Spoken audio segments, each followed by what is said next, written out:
వాళ్ళ నేను చెప్తా ఉన్నాను, దీనికి ప్రతి చర్య ఖచ్చితంగా ఉంటది, ఇచ్చిపెట్టే ప్రసక్తే లేదు. రేపు మీరు చూస్తారు, రేపు ప్రతి చర్య ఎట్లుంటుంది అనేది రేపు చూస్తారు మీరు.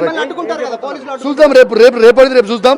రేపు సంగతి ఏందో, లా అండ్ ఆర్డర్ ఇవాళ వీళ్ళు ఎట్లయితే మెయింటైన్ చేసారో రేపు దీని సంగతి ఏందో, రేపు దీని సంగతి ఏందో, దీని కథ ఏందో, దీని కార్ఖాన ఏందో చూస్తా.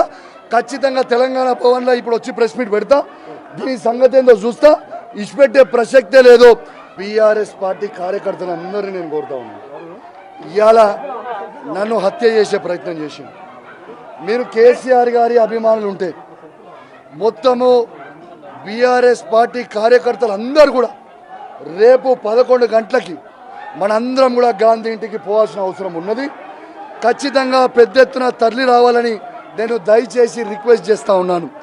ఎందుకంటే రేపు ఎట్లుంటుందో, రేపు ఏముంటుందో అనేది కూడా నేను కూడా చూస్తా. దీని సంగతి ఏందో చూస్తా. మీరేదో దాడి చేస్తే ఇలా భయపడి పోలేవాడు. ఈయనే నిల్చుండు కౌశిక్ రెడ్డి, ఈయనే నిల్చుండు, ఈయనే కండువ కప్పి పట్టుకొని నిల్చొని ఉన్నాడు. రావాలి, ఈడికి రావాలి. మా వీడియో మీకు నచ్చినట్లయితే please like, share and subscribe.